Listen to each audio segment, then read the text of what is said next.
저는 아이슬란드의 화산학자 토르켈 볼바드센입니다. 평생을 화산과 함께 살아왔습니다. 40년 동안 수많은 대륙을 건너며 화산을 연구했고 세계 곳곳의 분화구를 직접 걸었습니다. 아이슬란드의 거친 화산에서부터 하와이의 용암, 이탈리아의 베수비오스까지 제 인생은 늘 불과 돌의 언어를 읽어내는 일이었습니다. 그런데 믿기 힘들겠지만 그렇게 평생을 바쳐온 제가 결국 무릎을 꿇은 곳은 아이슬란드도 하와이도 아닌 한국의 작은 섬 제주도였습니다. 은퇴를 앞두고 연구실을 정리하던 어느 날이었습니다. 동료의 권유, 손녀의 추천, 그리고 세상을 떠난 아내의 여행 노트에 적혀있던 한국 제주도라는 단어가 저를 이끌었습니다. 처음엔 비웃었습니다. 그저 관광지일 뿐이라고 생각했죠. 하지만 단 일주일 만에 제 인생 전체가 바뀌었습니다. 첫 새벽, 성산일출봉을 올랐습니다. 아직 어둠이 짙게 깔린 시간, 바람은 차갑고 바다는 고요했습니다. 하지만 정상에 다다른 순간, 제 눈앞에 완벽한 원형의 분화구가 펼쳐졌습니다. 그리고 그 위로 수평선에서 태양이 떠올랐습니다.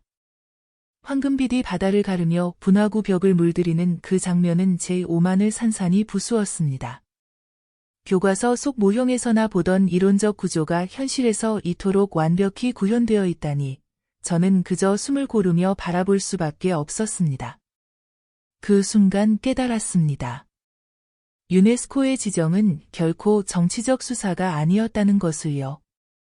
다음 날 찾은 만장굴에서는 또 다른 충격이 기다리고 있었습니다. 그곳에서 만난 젊은 해설사 강바다는 서울대에서 화산지질학 박사를 마친 전문가였습니다. 그녀는 동굴 벽면에 남아있는 용암의 흔적을 짚어가며 온도와 유속까지 설명해냈습니다. 제가 던진 까다로운 질문에도 막힘없이 대답하는 그녀의 눈빛에서 학자다운 열정을 보았습니다. 동굴 깊숙이 들어갔을 때 원시 그대로 보존된 용암 구조물 앞에서 저는 압도당했습니다.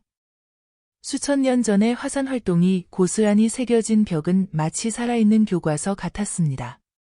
그 순간 저는 스스로에게 말했습니다. 자연 앞에 인간은 언제나 학생일 뿐이다. 셋째 날에는 강바다의 할머니, 해녀 김바다를 만났습니다. 바다와 함께 평생을 살아온 78세의 해녀였습니다.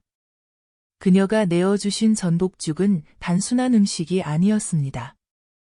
깊고 진한 바다의 맛 속에는 세월과 삶의 무게가 담겨 있었습니다.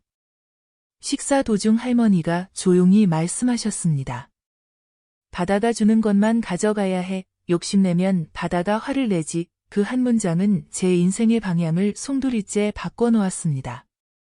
학문으로는 결코 얻을 수 없었던 지혜, 자연을 정복의 대상으로 보지 않고 함께 살아가는 존재로 바라보는 시각을 저는 그분의 주름진 손과 눈빛에서 배웠습니다.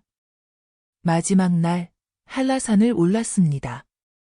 고도가 높아질수록 숲의 얼굴이 바뀌었고 정상 백록담에 서자 제주 전체가 하나의 거대한 방패 화산임이 한눈에 들어왔습니다. 끝없이 이어진 능선과 분화구의 품 안에서 저는 다시 깨달았습니다. 아이슬란드의 화산들이 파괴의 위력을 보여주었다면 제주의 화산은 공존의 지혜를 보여주고 있다는 것을. 자연을 두려움과 경계의 대상으로만 여겼던 저의 사고는 그날 완전히 뒤집혔습니다. 제주도에서의 일주일은 단순한 여행이 아니었습니다. 그것은 제 인생 전체를 다시 쓰게 한 배움의 시간이었습니다. 성산일출봉이 제 오만을 무너뜨렸고 만장굴이 학자의 겸손을 일깨워 주었으며 해녀 김바다가 자연과의 동행을 가르쳐 주었고 한라산이 공존의 지혜를 보여주었습니다. 저는 그곳에서 진정한 학자가 무엇인지 그리고 인간이 자연 앞에서 어떤 태도를 가져야 하는지를 배웠습니다. 지금도 그때의 경험은 제 마음속에 살아 있습니다. 제주도는 제게 단순한 화산섬이 아니라 인생의 스승이었습니다. 돌아온 뒤 저는 동료 학자들과의 세미나를 열었습니다. 그 자리에서 저는 제주에서의 경험을 단순한 여행기가 아니라 겸손의 수업이라고 이름 붙였습니다. 수십 년간 연구실과 현장을 오가며 화산을 분석하고 이론을 정리해왔지만 정작 자연 앞에서 겸손해야 한다는 가장 기본적인 진리를 잊고 살았다는 것을 제주가 일깨워 주었기 때문입니다. 강단에서 제 이야기를 들은 젊은 연구자들의 눈빛이 달라지는 것을 보며 저는 확신했습니다. 제주도에서 배운 깨달음은 학문적인 논문보다 훨씬 큰 가치를 가지고 있다는 것을요. 그 후 손녀 에바와 함께 한국어 공부를 시작했습니다. 처음에는 단순한 호기심이었지만 곧 그 이상이 되었습니다. 에바와 함께 안녕하세요. 고맙습니다. 같은 짧은 문장을 반복해 발음하면서 저는 언어라는 또 다른 문화의 문을 두드리고 있다는 사실을 실감했습니다. 어린 손녀가 웃으며 제 발음을 교정해 줄 때마다 세대를 넘어 이어지는 배움의 기쁨을 느꼈습니다. 한국어라는 새로운 언어는 단순한 학습이 아니라 제주에서 만난 사람들과 언젠가 다시 마주했을 때 제 마음을 직접 전하고 싶은 진심이었습니다. 어느 날 아내 헬가의 묘 앞을 찾았습니다. 무덤가에 서서 저는 조용히 속삭였습니다. 여보, 이제 알겠어. 당신이 왜 제주를 그토록 원했는지. 그곳은 단순한 관광지가 아니었어. 자연과 인간이 함께 살아가는 지혜의 땅이었어. 차가운 바람이 불어왔지만 그 순간만큼은 마치 그녀가 곁에서 미소 짓고 있는 듯 따뜻했습니다. 저는 고개를 숙이고 오래도록 눈을 감았습니다.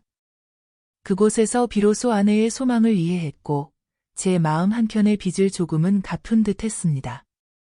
이제 제주도는 제게 단순한 여행지가 아닙니다. 그것은 인생의 스승입니다. 성산일출봉의 일출은 오만을 무너뜨렸고 만장굴의 깊은 동굴은 학자의 겸손을 일깨워 주었으며 해녀 긴바다의 마른 자연과의 동행을 가르쳐 주었습니다. 그리고 한라산의 웅장한 풍경은 공존의 지혜를 제 마음에 새겨 주었습니다.